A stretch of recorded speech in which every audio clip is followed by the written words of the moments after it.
Olá, saudações a todos e todas. Meu nome é Fredo Claudinho, eu sou fotógrafo, sou pesquisador da área da imagem, formado em sociologia. Venho, né, há alguns anos trabalhando dentro do campo da imagem e da política e estou aqui no FIF para apresentar a vocês uma minha pesquisa, né, de mestrado intitulada Imagem Ocupada, Fotografia e Movimentos Sociais. Eu atuo nesse campo há mais de 10 anos, venho me dedicando a pesquisar a trajetória dos movimentos sociais, a utilização das fotografias pelos movimentos sociais, e venho também atuando como professor, né, de Sociologia no Instituto Federal do Sertão Pernambucano, em Salgueiro, e também coordeno o grupo de pesquisa política do discurso, onde eu desenvolvo a pesquisa que eu vou apresentar aqui para vocês. Vou começar, então, com o compartilhamento de tela, preparei uma apresentação aqui com alguns pontos que eu chamo de ocupações, e eu vou começar, né, com o próprio título da pesquisa, né, a imagem ocupada. Ela pressupõe a ideia que as fotografias elas não são imediatamente visíveis, né, no campo político.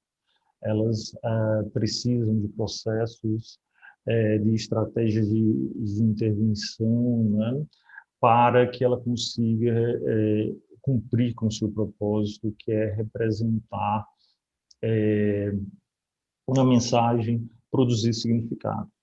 Basicamente, os movimentos sociais, eles vêm se utilizando de imagens, né, naturalmente de imagens fotográficas, também aí a gente pode pensar em imagem ampliada como o vídeo, o cinema, a internet, a multimídia, e eles vêm utilizando essas imagens para estar justamente trabalhando no projeto político cultural deles, né? Suas identidades, seus estilos de vida, o que coloca, né, a compreensão dos movimentos sociais na atualidade sendo atravessado pela questão das políticas das imagens, né? Como as imagens se constituem, como o fotográfico ele se organiza na atualidade e, por conseguinte, como ele governa a lógica dos movimentos sociais e como os movimentos sociais atuam no deslocamento também da lógica dessa imagem. Então, a imagem ocupada é a tentativa, né, de compor, não é? Compor um processo de construção de narrativas, né? Esse projeto de construção de narrativas eu chamo de políticas de visibilidade. Então, essa é a nossa primeira ocupação, né? Aqui, eu acho que é importante pontuar como essa pesquisa dialoga diretamente com outras pesquisas no campo do pós-estruturalismo, no campo dos estudos culturais, onde é permanentemente questionado, né, a objetividade da natureza, a objetividade do real, a objetividade do problema. Então, dentro desse campo de estudo, a gente compreende, né, o problema não de forma objetiva, né, enquanto objeto, mas compreende através da construção de sentidos, né, na problematização desse objeto. Então, isso eu também chamo de ocupação. Então, as políticas de visibilidade é a nossa primeira ocupação e ela envolve entender justamente que os movimentos sociais, eles constroem, né, uma narrativa e uma representação de si próprios em oposição a uma narrativa, né, uma representação hegemônica.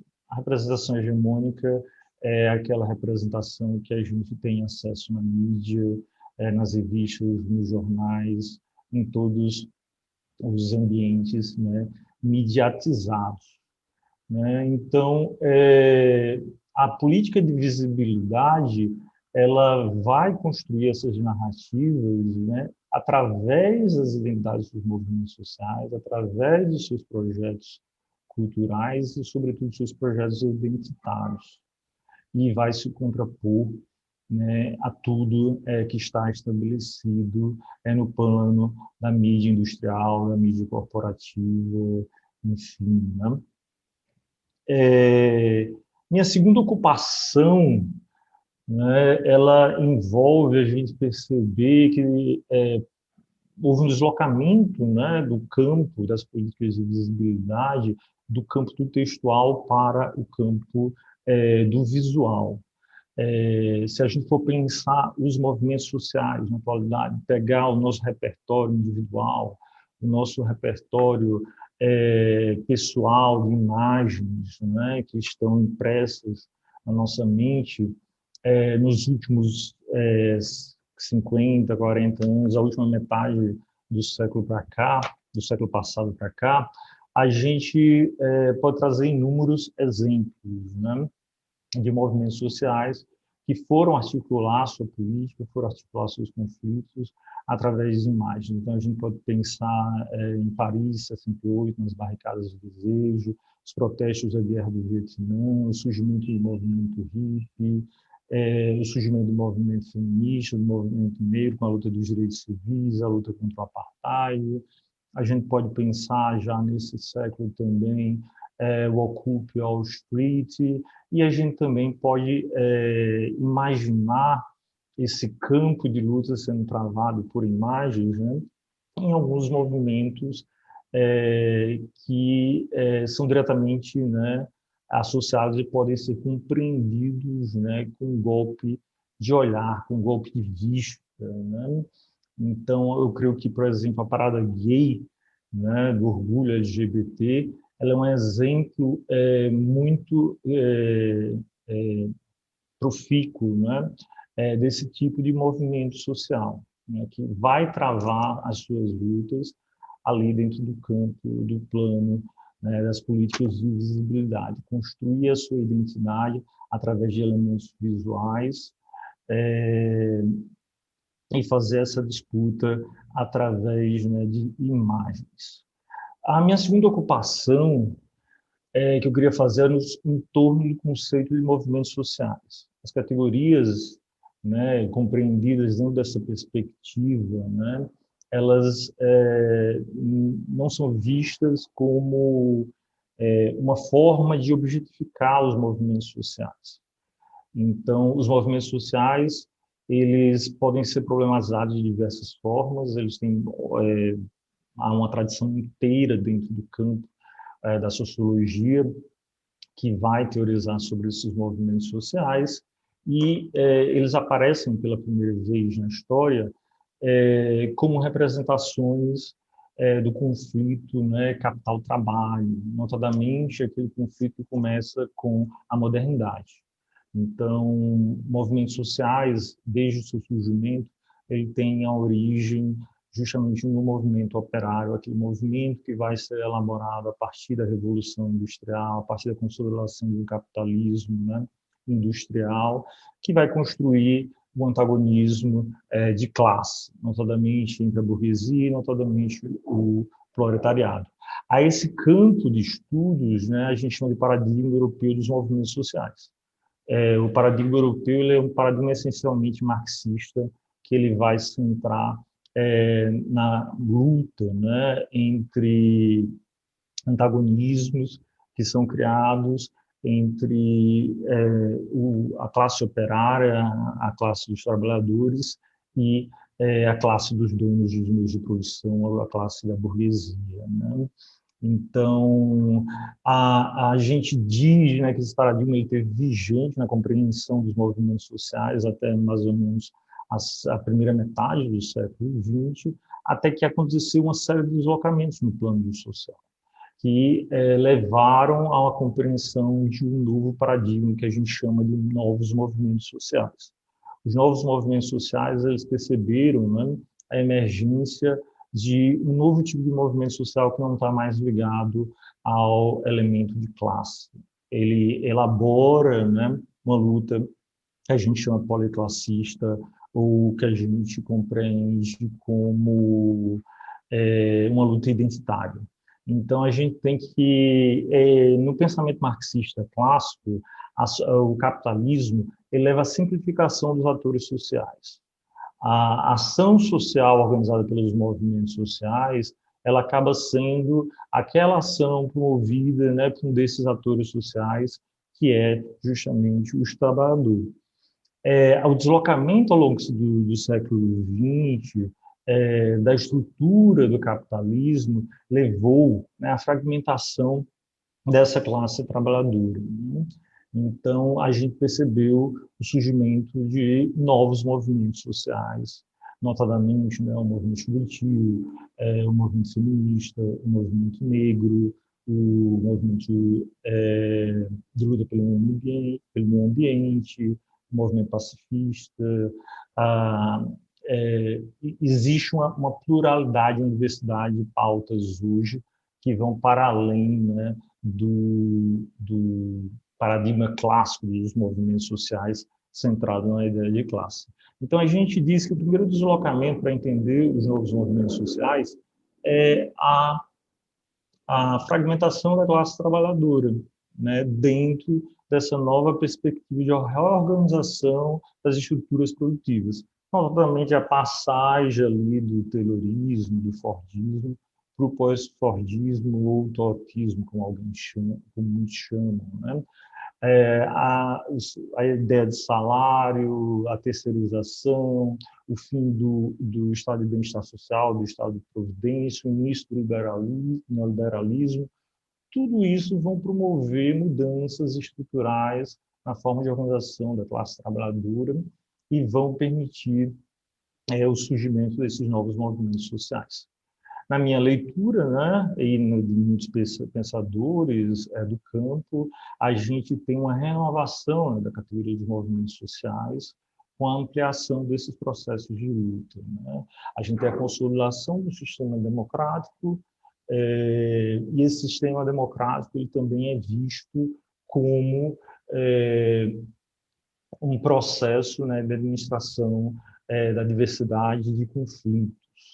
Então, se no momento anterior os movimentos sociais eram vistos, né, eventualmente de forma negativa, as posições mais progressistas no campo dos movimentos sociais na atualidade vão entender os movimentos sociais como elementos da mudança social e elementos de consolidação de um processo democrático. Qual é esse processo democrático? Aquele que permite, né, todos os tipos de sujeitos, independente da cor, da raça, do gênero, né, articular as suas, os seus direitos e também a busca pelo reconhecimento. Então, os novos movimentos sociais eles surgem como essa categoria para dar conta essa pluralidade desses movimentos. Eu gostaria, né, na minha dissertação, eu pontuo que o conceito de novos movimentos sociais ele pode ser ampliado, né, ainda mais no momento que vivemos numa sociedade mediatizada, uma sociedade que se constrói em torno, né, de um regime de produção de sentidos visuais, onde a fotografia ali tem um espaço privilegiado. Então, a gente tem, né, que a fotografia é a primeira das artes técnicas, ela antevém o cinema, ela antevém o vídeo, a multimídia, hoje a internet com as redes sociais, ela é um elemento central.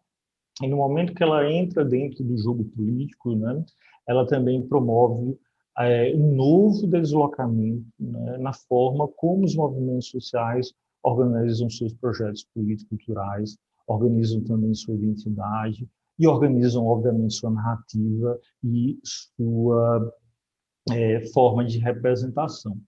Então, a primeira coisa que a gente tem que ter em mente é que os novos movimentos sociais não é apenas uma alteração, né, na ordem e na estrutura econômica, mas é também uma ordenação no campo da comunicação e da linguagem. É uma organização que pressupõe, né, a passagem de um mundo governado por um regime textual para um regime, né, visual. Então, eu trouxe para vocês, né, como exemplo aqui de um movimento social clássico, de um movimento social tradicional, que é muito caro aos pesquisadores da área, né, que é a Comuna de Paris, né? A Comuna de Paris ela foi celebrizada com imagens, né, de revoltosos, os chamados comunards, atrás de barricadas, né, que eles montaram durante a ocupação de Paris em 1871, né? De forma bastante resumida, é, a Comuna de Paris ela foi um governo autônomo dos trabalhadores, né, com inclinações socialistas, com inclinações anarquistas, e ela se constrói pouco ali depois do Manifesto Comunista e é colocado como um exemplo, né, de vivificação daquilo que está previsto ali na teoria marxiana. A ideia, né, que os trabalhadores eles vão se organizar, desenvolver a sua consciência e vão eventualmente tomar o poder. Então, a Comuna de Paris é a primeira experiência onde esse trabalhador, essa classe operária, ela aparece, né? Ela surge no esteio da Guerra Franco-Prussiana, é, onde basicamente a França capitula diante da Alemanha e os revoltosos eles não aceitam, né, essa situação, tomam conta de Paris, expulsa o governo central e organiza uma república socialista, né?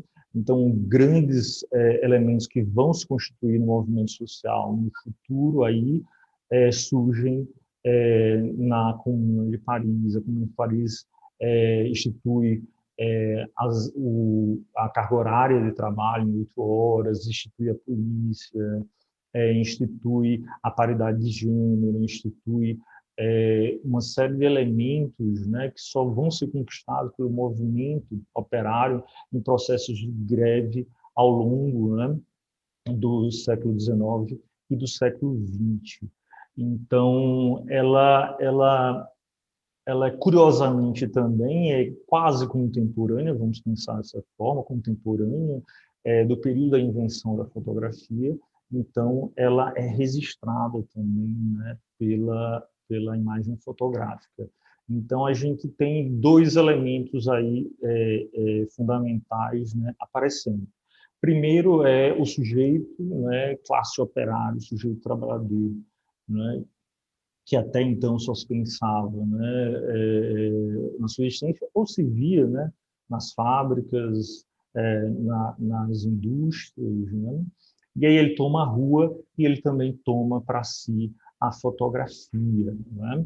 Eu trouxe aqui uma outra imagem também, essa imagem é também uma imagem clássica da Comuna de Paris, né, sobre a Praça Vendôme, onde é derrubada, né, uma das estátuas ali que são símbolo, né, da burguesia, da aristocracia francesa. Lembrar, né, que essa imagem ela foi reeditada muito recentemente no contexto aqui que a gente está gravando esse vídeo, né, que é o contexto do movimento Vidas Negras Importam. Se não me engano, na Europa, na Inglaterra, né, foram derrubadas várias estátuas, né, de comerciantes escravos, né, de traficantes de escravos que tinham título de lorde, de título de nobreza e estavam ali expostos. O movimento, né, foi lá e derrubou. Então, essa estratégia, né, de posar em frente a um símbolo oficial do governo, destituir esse símbolo, também tem ali na Comuna de Paris a sua origem, né? E pensar também, né, que o ineditismo das imagens dentro dos movimentos sociais aparece também aí a partir também da criminalização dos movimentos sociais, né? A gente trabalha, obviamente, com a ideia de um ambiente, né, um universo democrático, onde todas as possibilidades de identidades podem ser experimentadas, né, e podem dividir a esfera, né, pública até que se chegue a um consenso. Então, os movimentos sociais aparecem aí, obviamente, né, como força de mudança social, força dessa pluralidade social, mas a gente também não pode deixar de lado, né, que as imagens elas reproduzem relações de poder. E a Comuna de Paris é um exemplo onde também as imagens, né, são utilizadas como forma de opressão.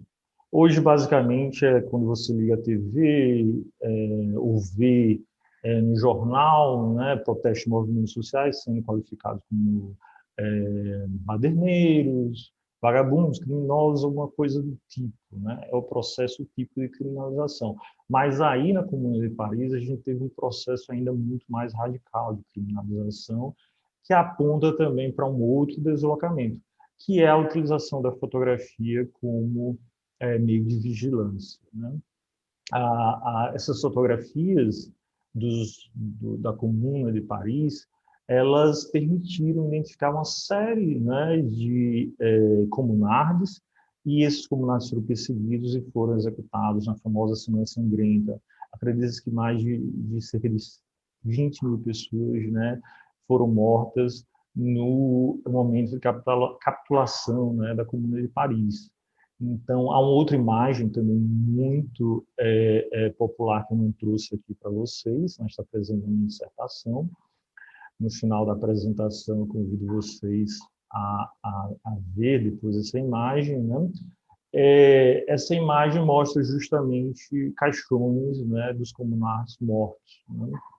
E esses caixões são expostos em praça pública para servir de exemplo para os demais cidadãos parisienses. Aí a gente tem o que também a gente pode perceber como o surgimento da sociedade de controle e o surgimento também da sociedade de vigilância, né, que a gente vem trabalhando hoje. Essa proliferação de imagem, né, de dispositivos, de câmeras de filmar, de vigilância, né, em todo lugar, de drones, que vão, né, basicamente fazer o controle permanente e radical dos corpos. Então, ali também na Comuna de Paris, no momento que as imagens também são utilizadas, né, para identificar os revoltosos, ela está funcionando ali como, de forma inédita também, para pior, obviamente, né, como um elemento de controle. É, e aí entra uma das questões, né, fundamentais. As imagens, né, elas tanto servem para controlar, elas se constituem como dispositivos, como estruturas, né, que reproduzem ali o status quo, mas elas também se constroem, né, como formas de representação de uma narrativa contra-hegemônica.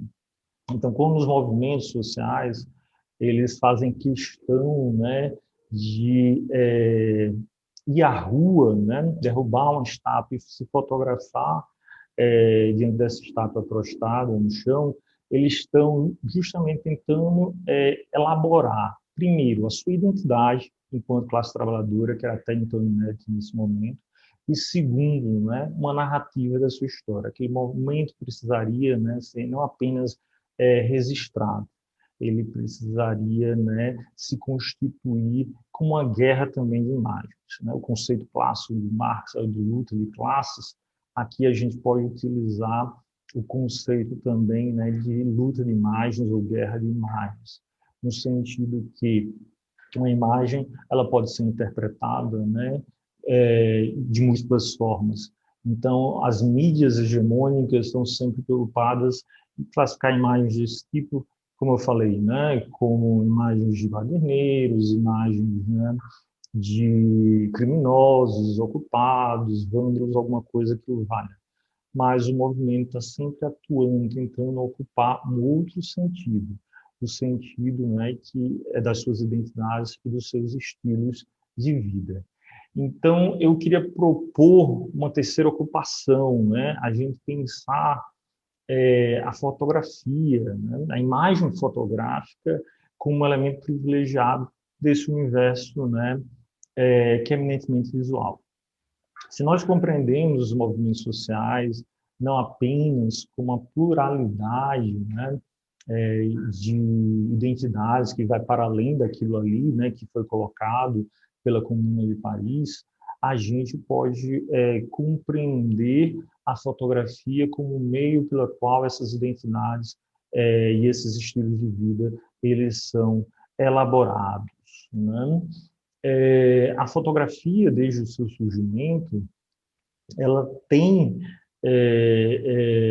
na sua origem, né, a, o que a gente hoje problematiza como dispositivo fotográfico, né? O dispositivo é um conceito do campo da filosofia, das ciências humanas, né?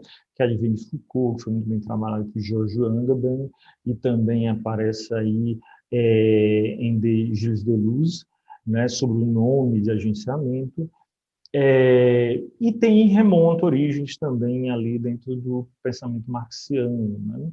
A ideia de técnica, a ideia, né, de uma racionalidade instrumental que é capaz, né, de controlar a natureza. Então, a fotografia é um tipo de arte, é um tipo de expressão visual, né? Isso é possível no momento que a gente consegue desenvolver uma tecnologia, né? Tecnologia sendo pensada como trabalho humano investido de racionalidade, e esse tipo de racionalidade aparece dentro, né, da teoria dos mídias, das ciências sociais, da comunicação, ali na perspectiva da escola de Frankfurt, uma racionalidade instrumental, né? Acho que dois grandes autores para a gente pensar essa fotografia, primeiro seria o Adorno e o Horkheim, né? No clássico Dialética do Esclarecimento, onde eles não trabalham fotografia propriamente dita, mas eles trabalham esse conceito de racionalidade instrumental, e posteriormente Walter Benjamin, que aí sim aplica, né, aquele elemento, né, para a gente compreender a fotografia. Em Benjamin, né, a gente tem uma compreensão diferente de Adorno e Horkheim. Em Adorno e Horkheim, a racionalidade instrumental aparece como forma de dominação, aparece como forma de controle. E em Benjamin, por oposição, ele vai, né, se declarar um apaixonado pela fotografia, e ele vai compreender a fotografia como um elemento também revolucionário, tal como as demais artes técnicas, inclusive o cinema, que também era uma de suas grandes paixões. Então, essa racionalidade pensada, né, como um elemento de apreensão do sujeito, de quem está ali assistindo, né, aquela fotografia se desenrolar nos olhos, na perspectiva de Walter Benjamin, pode ser, né, ampliada para a compreensão do dispositivo fotográfico. O dispositivo é um conceito de Foucault, que vai apontar basicamente para não apenas um aparelho ou apenas uma técnica, mas a relação e os usos sociais que a gente faz com essa técnica, né? Então, ali você tem uma rede de sentidos que faz com que a gente se aproprie de uma determinada racionalidade técnica, né? A fotografia ela pode ser compreendida, então, a partir daí, como um dispositivo fotográfico. O dispositivo fotográfico não seria apenas a câmera propriamente dita, mas todos os sentidos e todos os usos que a gente faz dele. E, notadamente, né, boa parte desses usos sociais eles estão inscritos numa dimensão estrutural e numa dimensão epistêmica, né? Qual é essa dimensão epistêmica? É a própria dimensão das ciências, né, notadamente das ciências naturais. Então, o dispositivo fotográfico, né, ele exige a desconstrução, né? Se a gente quiser compreender na perspectiva dos novos movimentos sociais e na perspectiva, né, das políticas de visibilidade e da imagem ocupada. Que desconstrução é essa? A desconstrução, né, é um conceito elaborado por Jacques Derrida, onde ele vai, né, promover um deslocamento, né, não só, obviamente, da fotografia, mas a gente utiliza para a fotografia, mas um deslocamento, né, de todo o pensamento filosófico ocidental, notadamente aquele platônico. Então, ele vai dizer, todo o pensamento ocidental, ele tem o que ele chama de metafísica da presença. A metafísica da presença é aquele elemento, né, que é central, que justifica o jogo de poderes, mas que está fora desse jogo.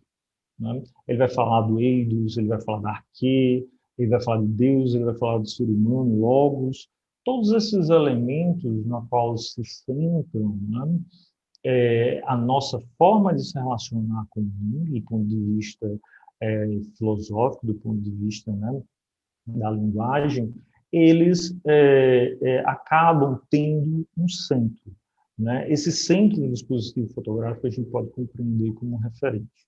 Então, a fotografia, ela quando nasce enquanto dispositivo, ela está ligada a essa episteme moderna, essa episteme científica, que tem a perspectiva de fotografar o real, fotografar aquilo que se aparenta, né, diante das câmeras.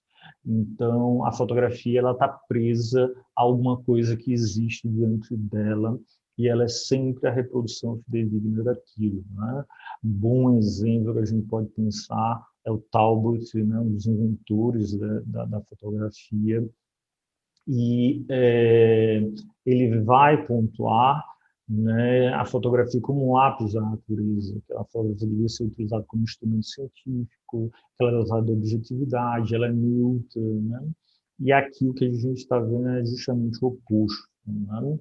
A fotografia ela não é neutra, ela nunca foi neutra. Né? Ela é sempre um agente, né, de reprodução do centro, um agente de reprodução da estrutura, um agente de reprodução aí de uma força política que é a força da modernidade, a tentativa, né, de objetificação da realidade, a tentativa de apreensão aí do real. Boa parte da história da fotografia ela fica limitada muito a essa compreensão, né? Da fotografia como índice, como uma reprodução do real. Se a gente for pensar, né, os debates sobre fotografia analógica, fotografia digital, com a fotografia digital com um novo deslocamento aí, a gente permanece nessa dimensão do dispositivo fotográfico, né?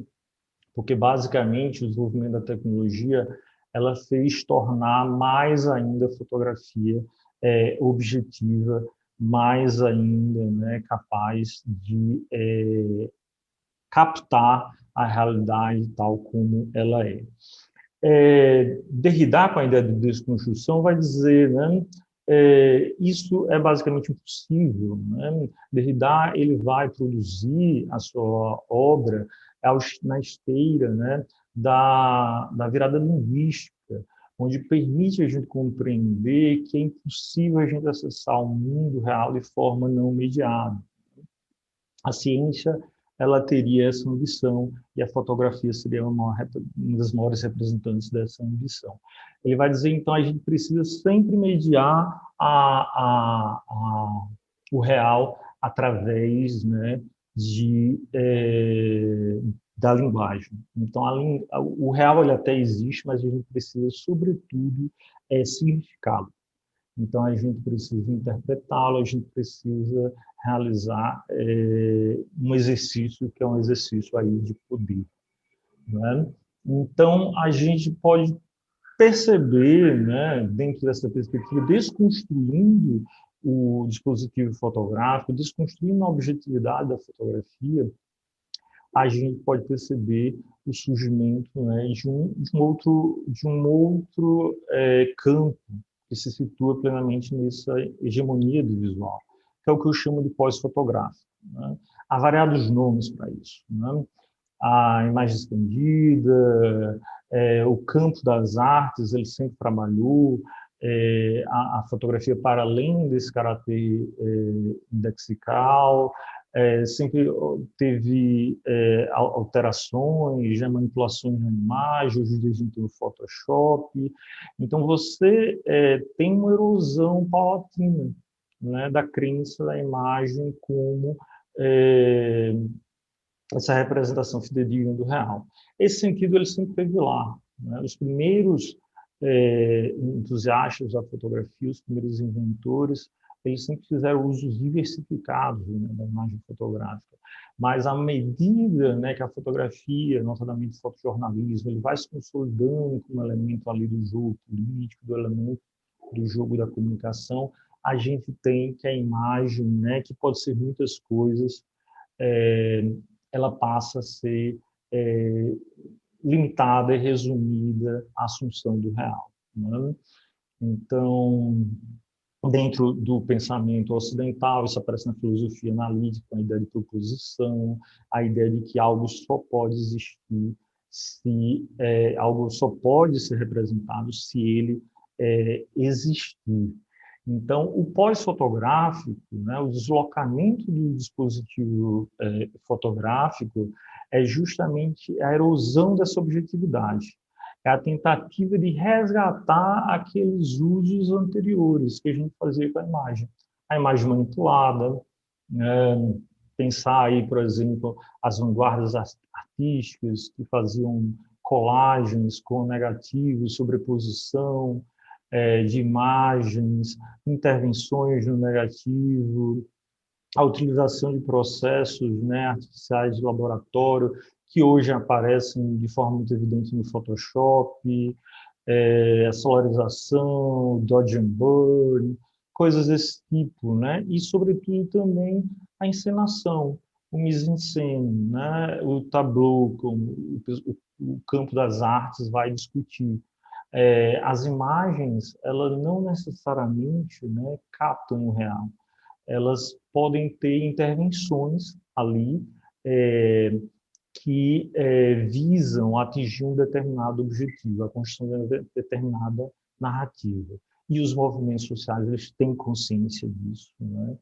Que houve um outro deslocamento, e que esse deslocamento é justamente o pós-fotográfico. As imagens, elas não apenas reproduzem o real, mas, sobretudo, forças políticas intervêm, né, na construção desse real, na interpretação desse real e elaboram novas formas de interpretação.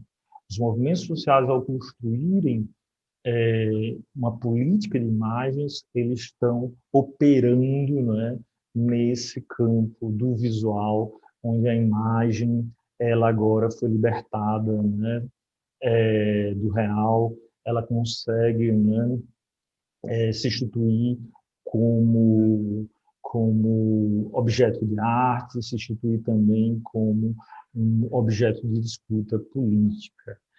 Então, eu vou para a minha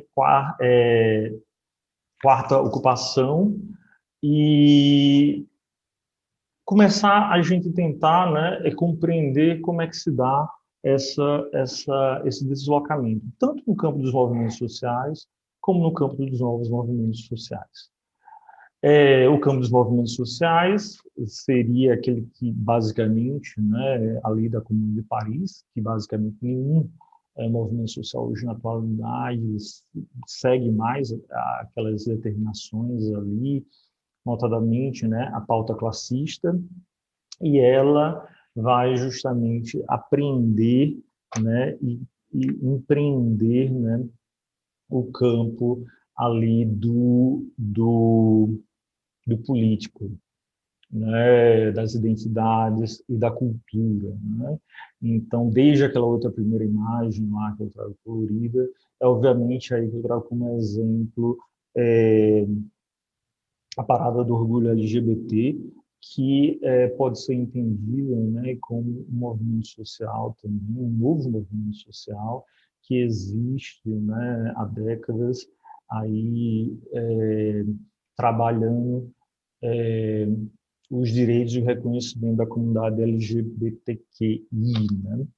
Então, essa imagem brinca, inclusive, né, com a ideia, né, do dispositivo fotográfico, né, como o duplo, né? Gêmeos são sempre uma cópia um do outro, né? Então, a fotografia, no paradigma anterior do dispositivo fotográfico, ela teria como perspectiva, né, reproduzir tal qual, né, o seu objeto, construir um duplo, né?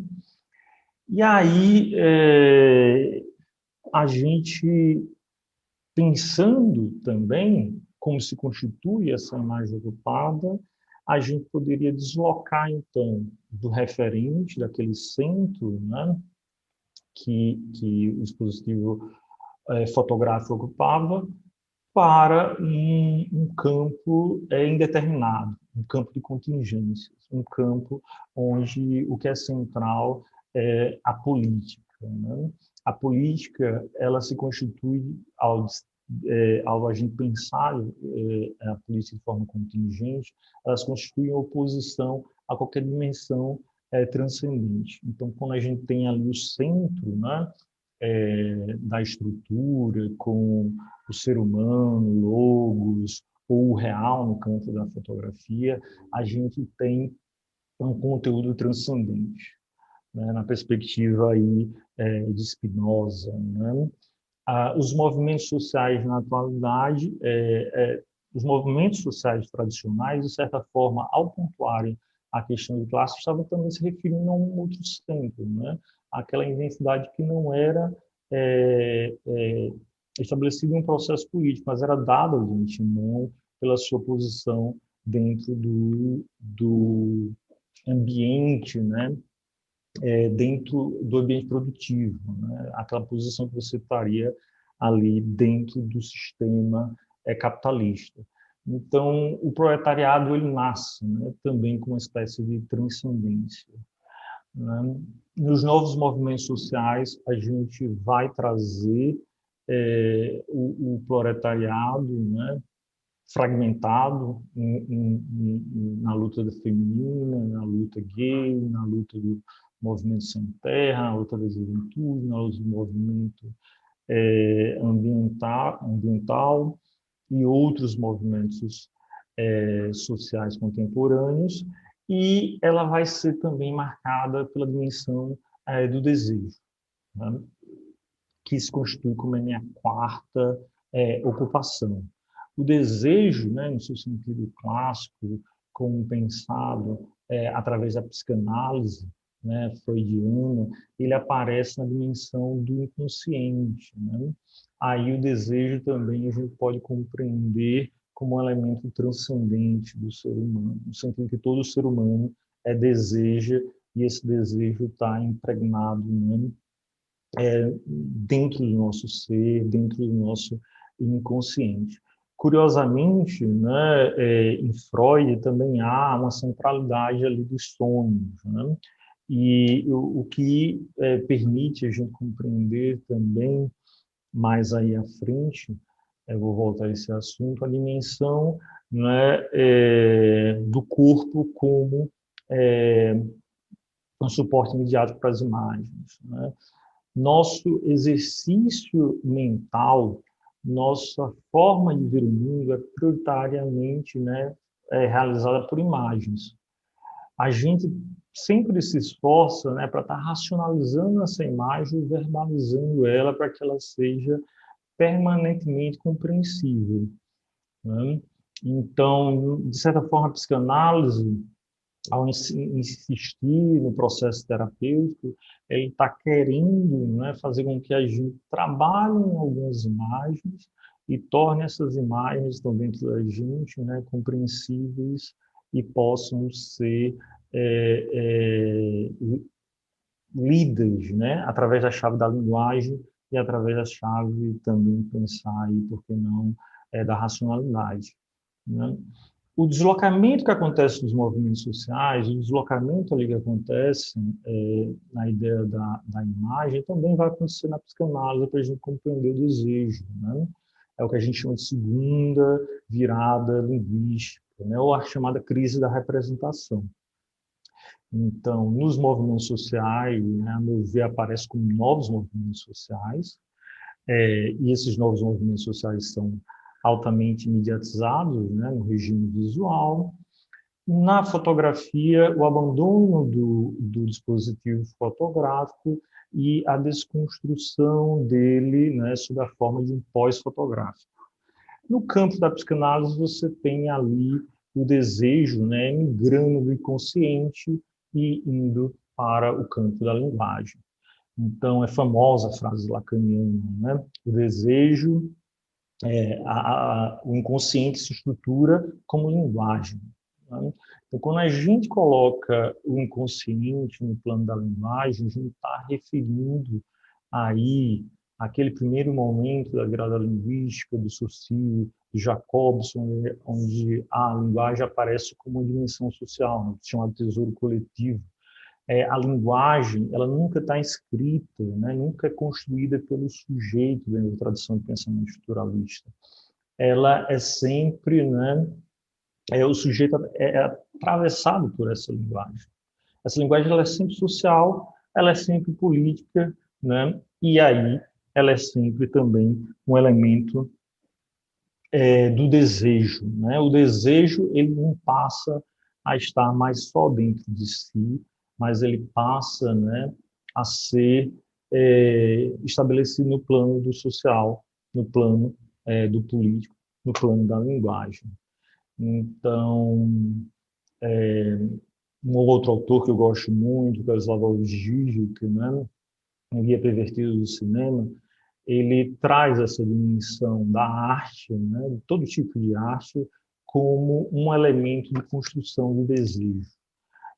O desejo ele não está transcendente na nossa realidade, né? A gente até deseja, mas a gente não sabe o que deseja. O papel da fotografia, o papel do cinema, de qualquer tipo de arte, é ensinar a gente a desejar. Então, a fotografia, né, aparece aí como, né, um elemento também, né, central na construção do desejo na contemporaneidade.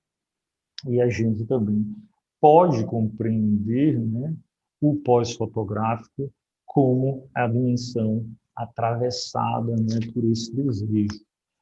Né?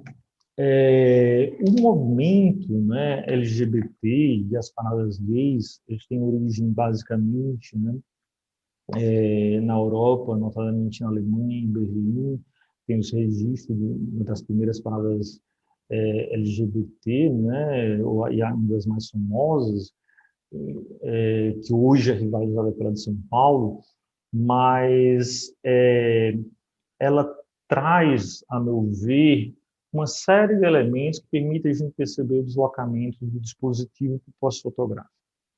Né? As imagens que são registradas ali, elas devem ser compreendidas como imagens construídas, como imagens elaboradas, imagens ensaiadas, né? E não uma realidade que existe, né, de forma autônoma, de forma objetiva, de forma independente. Então, ao contrário ali, né, dos movimentos sociais tradicionais, da Comuna de Paris, a gente vive, né, num ambiente em que a gente tem controle da imagem, a gente pode produzir a nossa imagem, né, a gente pode construir a nossa própria narrativa de nossa identidade. Então, a popularização da fotografia, a disseminação da fotografia, notadamente da fotografia digital, tornou, né, todo mundo fotógrafo. Então, aquilo que antes era, né, hegemonizado pela mídia corporativa, pela mídia industrial, porque tinha dinheiro, porque controlava os meios de comunicação, hoje pode ser acessado, né, por todo mundo, não é? Por artistas, por usuários de fotografia, né? Por estudiosos, enfim, todo mundo hoje é um fotógrafo. Né? E, no caso aí da parada gay, os elementos, né, de encenação, os elementos que vão atentar contra essa dimensão central do dispositivo fotográfico aparecem, a meu ver, de forma explícita, né? As paradas, né, do orgulho LGBT, elas são uma referência, né, às festas populares, notadamente ao carnaval, né? Se a gente for pensar o carnaval na chave, que era colocado por Mikhail Bakhtin, também um grande teórico do campo, do pensamento, né, da linguagem, a gente vai perceber o carnaval como uma festa que inverte, né, as posições sociais. Ela tem por natureza tá a, a, se relacionando e ameaçando o poder instituído, né? Você tinha, durante a Idade Média, um regime altamente rígido, né? Do ponto de vista da sexualidade, da moral, do exercício, né? Até mesmo, né, da alegria ou da felicidade. E o carnaval era justamente o momento de catarse, o momento de liberação, né, que a população era permitida, enfim, exercer livremente, né, os seus desejos. Então, você tem que o rei abria o palácio para o mendigo sentar no trono, você tem que o rei se fantasia de mendigo e vai para a rua, você tem o homem que se veste de mulher, ou a mulher que se veste de homem, você tem, né, o surgimento, né, que para Bakhtin, né, na verdade não é um surgimento, é a consolidação de uma estética popular. Se durante o ano todo você tem um regime de regressão, né, radical, onde você só pode seguir o que é preconizado pela Igreja Católica, no Carnaval a gente está liberado, né, para resgatar outras narrativas, né, notadamente, por exemplo, das religiões pagãs, do paganismo e de uma estética popular, né? E aí, né, a gente traz novamente aquela dimensão do desejo, né? O desejo aparecendo aí como elemento de significação e operando através do corpo. Então, compreender também o corpo como hoje uma mídia, tal como a fotografia, né? As mídias, as imagens, antes de serem reproduzidas em papel, em filme, elas eram reproduzidas, elas existiam na mente da gente, né? Então, o corpo é compreendido como a primeira mídia, né? A primeira forma de consolidar, né?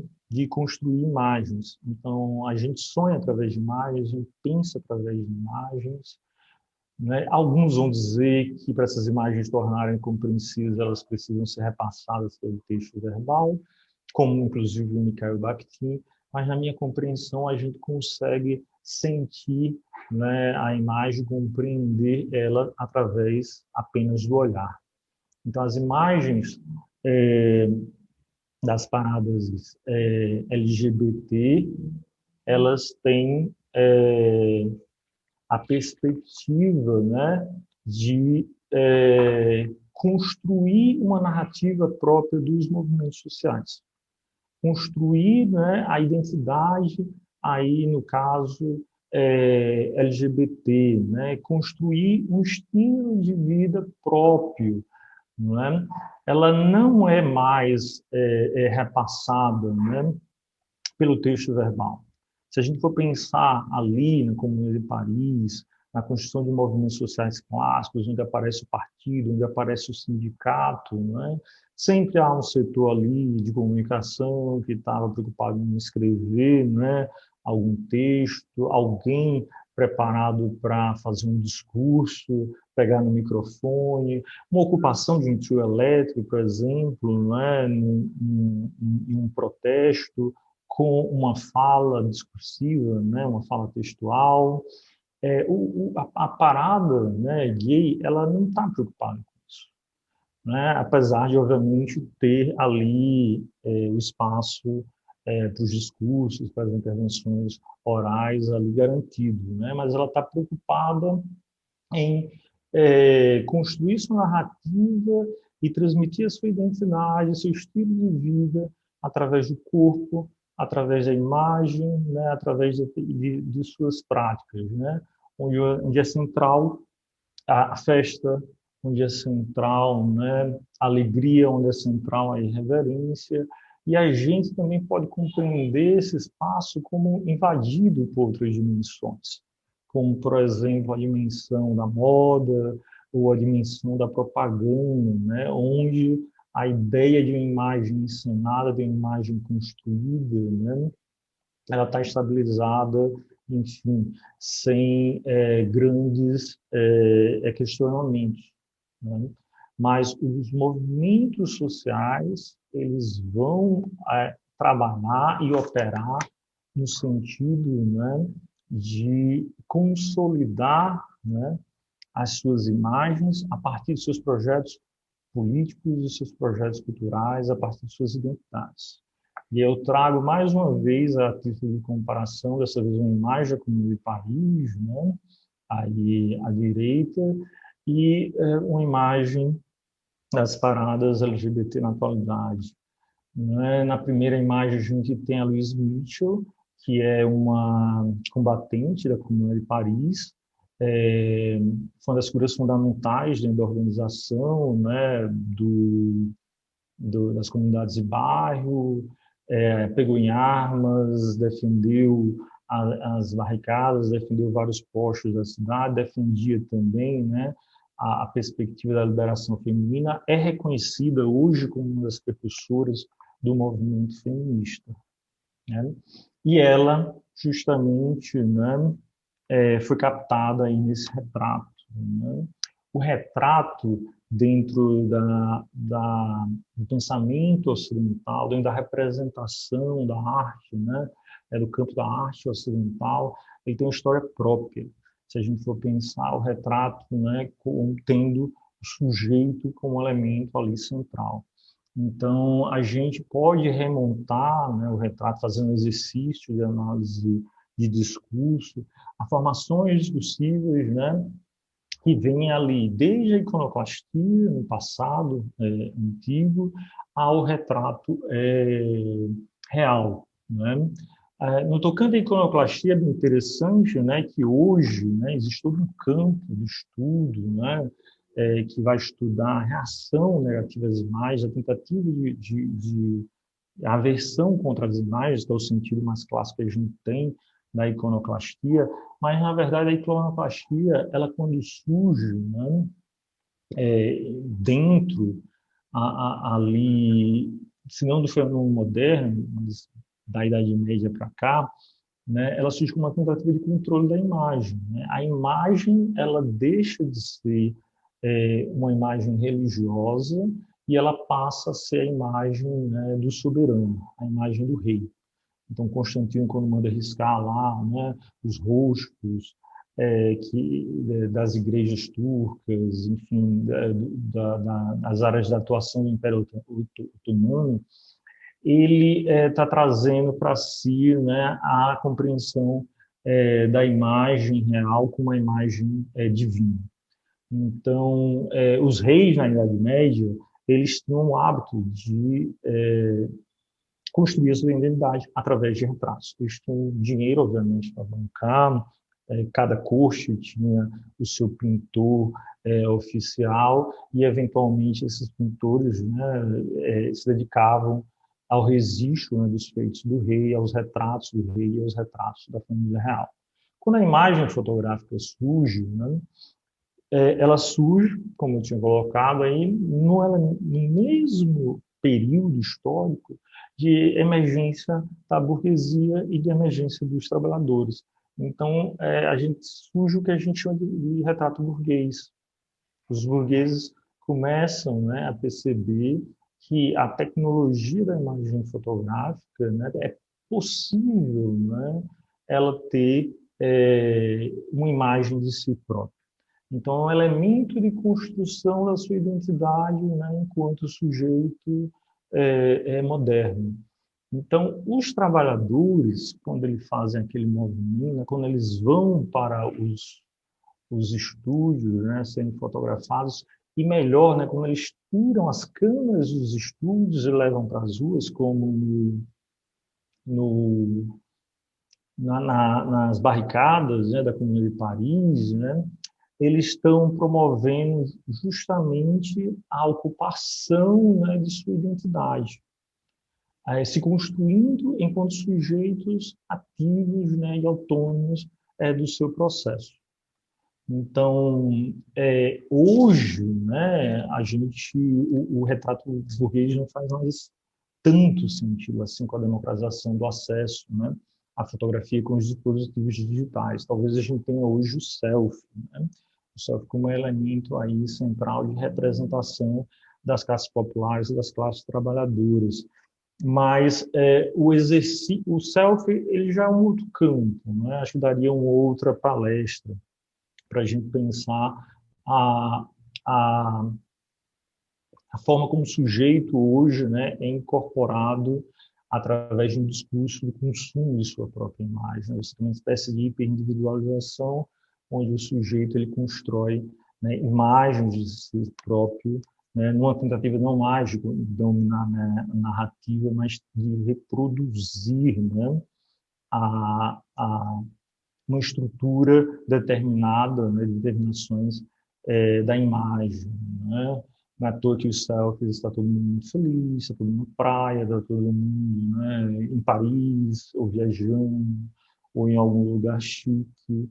A construção, a artificialidade da imagem aparece aí mais uma vez como construção social, construção política.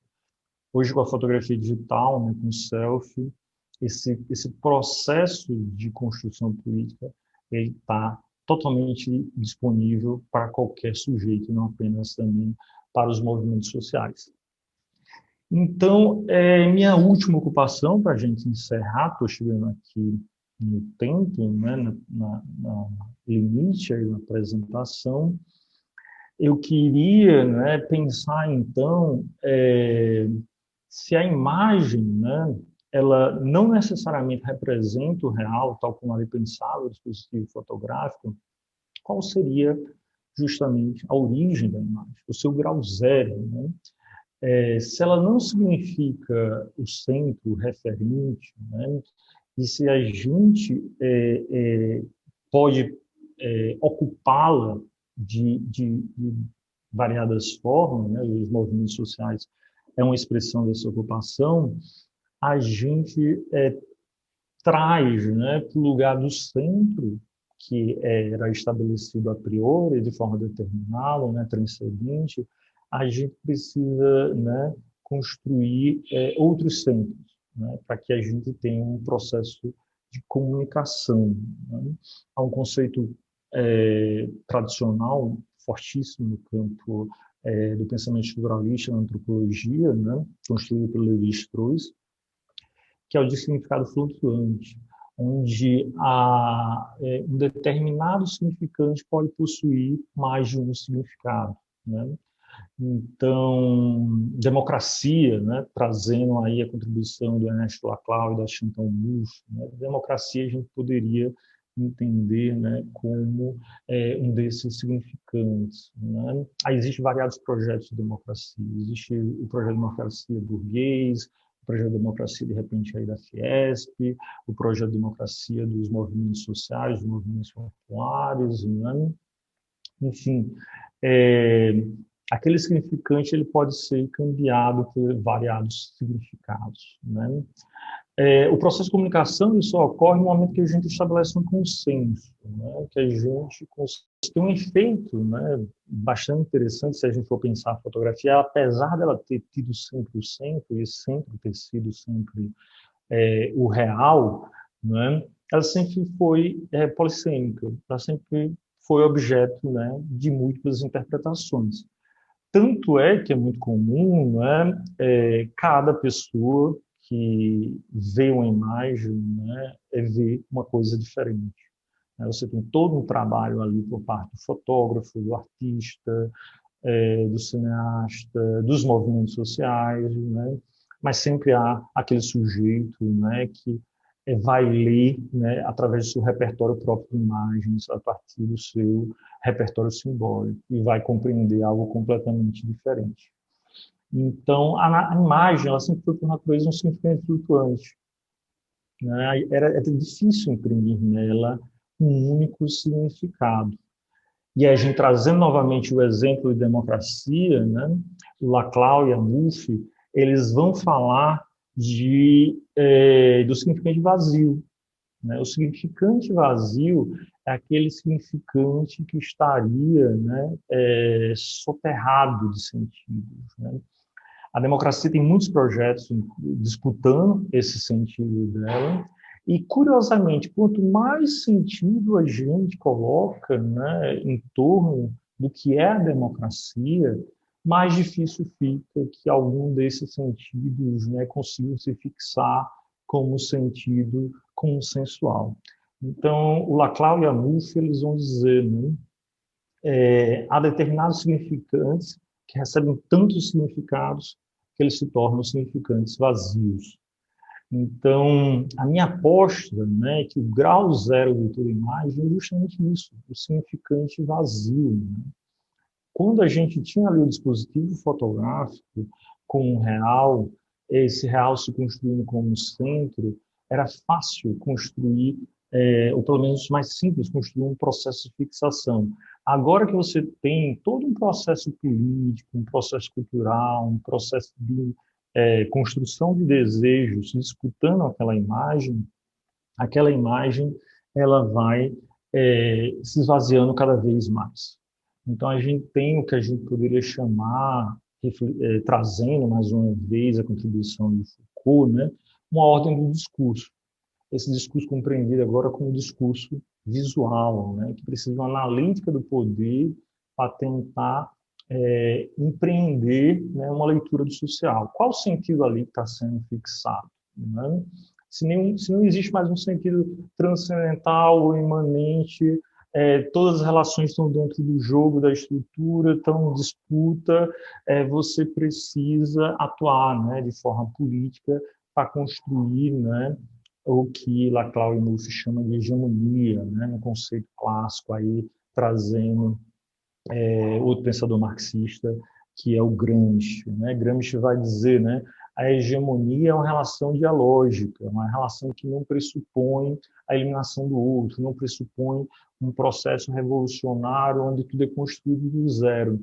Pressupõe, né, se a gente for trazer aí mais uma vez Foucault, né, a existência sempre, né, de resistências, de micropoderes, né, onde a gente não permite identificar o poder, né, partindo de um ponto só. O poder aparece difuso, ele está em variadas posições da sociedade, e as resistências, as micro-resistências, elas vão tentar construir lógicas de equivalência, pontos nodais, para construir consensos e lutar contra essa forma de poder. Né? É um processo permanente, é um processo contingente, ele nunca tem fim, né? E ele é a nossa imagem, né, fotográfica hoje, a nossa imagem pós-fotográfica hoje. É uma imagem que ela está permanentemente, né, assediada, né, por deslocamentos, permanentemente, né, elaborada a partir de disputas de sentidos, e os movimentos sociais, eles são, né, uma força, né, política que está trabalhando, né, na construção desses elementos de fixação, né, através de suas próprias narrativas e através de seus próprios projetos políticos culturais. Então, a imagem, né, que a gente vê no jornal da criminalização agora no Brasil, em todo o mundo, né, todo mundo muito chocado com a questão racial e os assassinatos, né, da população negra, em especial aconteceu semana passada no Carrefour. a gente tem, mais uma vez, né, um processo de disputa, né, de guerra de imagens, né, onde os movimentos sociais eles vão estar permanentemente ali sendo objeto de um determinado olhar, de uma determinada narrativa que visa a sua criminalização. E, de forma oposta, ele decide entrar nessa guerra e construir, né, os próprios elementos de fixação de sentido, de disputa, né, de interpretação e de leitura dessas imagens. As leituras sempre serão, né,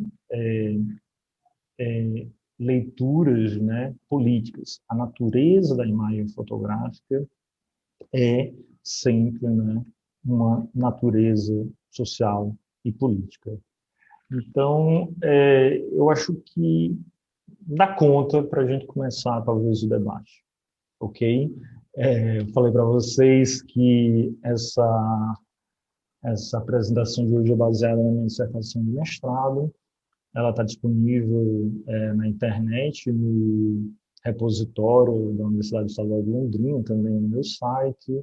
Eu convido vocês, então, a ler, né, quem ficou interessado no assunto, ler a dissertação e também ver as outras imagens. Curiosamente, né, tirando as imagens da Comuna de Paris, eu trabalhei com outras imagens, né, que não foi possível exibir hoje, porque elas estão sob direitos autorais. Então, eu trouxe aí as minhas próprias imagens. Então, eu queria finalizar agradecendo, né, a oportunidade de estar aqui no FIF, né, no Festival de Fotografia do Horizonte, em especial, né, ao Guilherme, ao Bruno, a Luísa e a toda a equipe do FIF. Né.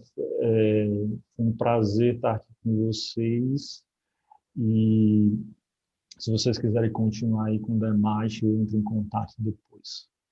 Ok, galera? Valeu, muito obrigado.